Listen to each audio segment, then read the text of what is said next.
Chapter 3. The Game. You will remember everything the instant you desire it wholly. A Course in Miracles. After my meeting with Raphael, I was on my way to the library of the learning place to do some research on angels when I ran into Coco.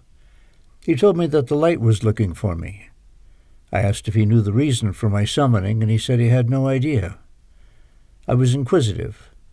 Coco then led me to a door marked Private, and then disappeared. I knocked on the door, and the light answered.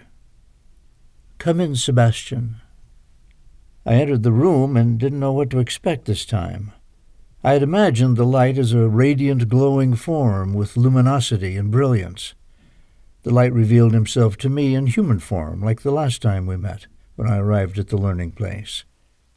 As I looked at him with reverence and respect, his kind and benevolent eyes locked with mine. He shook my hand in greeting and motioned me to sit down in a chair next to him. "Sebastian, I am aware of your actions since you have arrived in the afterlife, and I have watched you with great interest.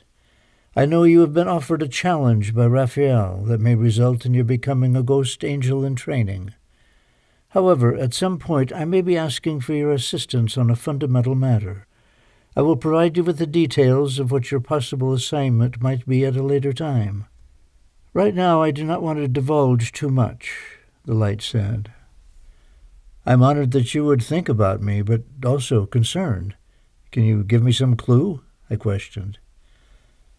"It involves the conflict between good and evil. In the beginning, when I created heaven and earth, I decided to share my power with other powerful energies.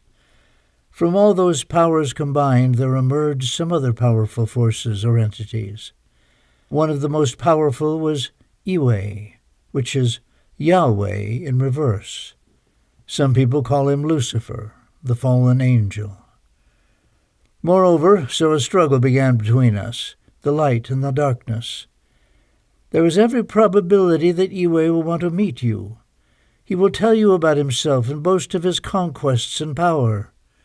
The darkness grew stronger throughout the many evolutionary cycles of human beings.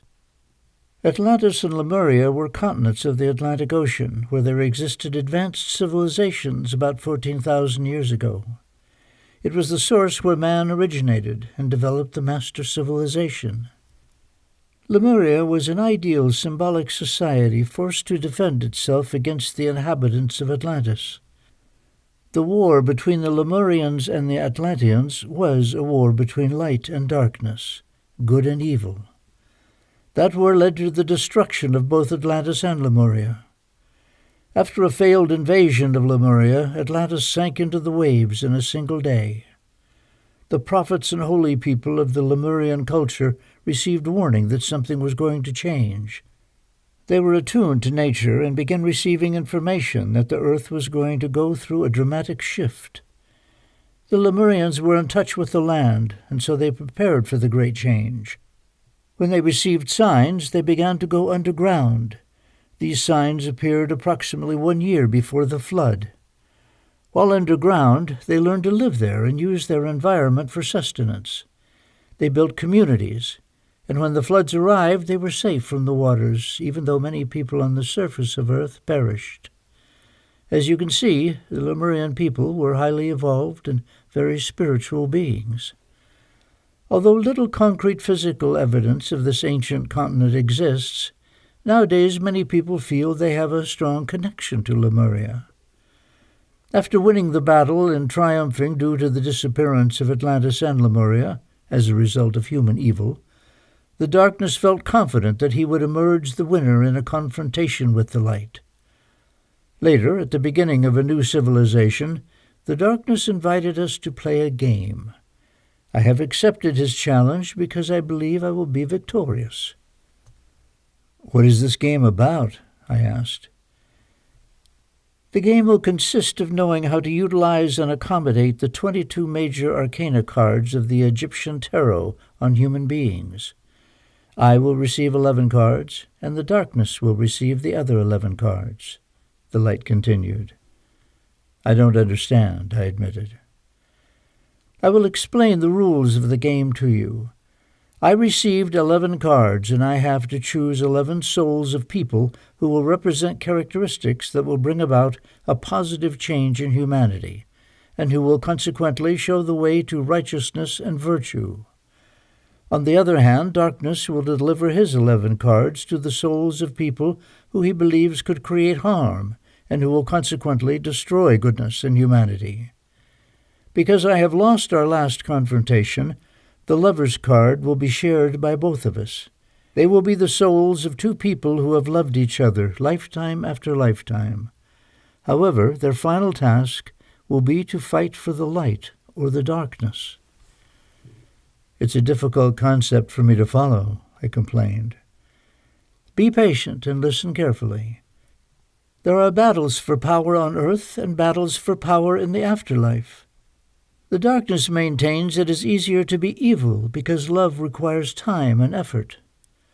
Now, Sebastian, let me continue with the rules. The established time for this game will consist of 22 cycles of 144 years each. There will be an additional 22 periods of 144 years each.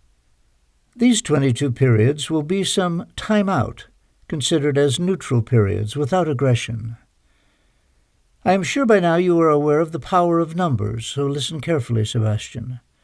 I will receive a period of 144 years. It will be given to me, and the darkness will attain a period of 144 years. There will be specific periods set aside when nothing will occur.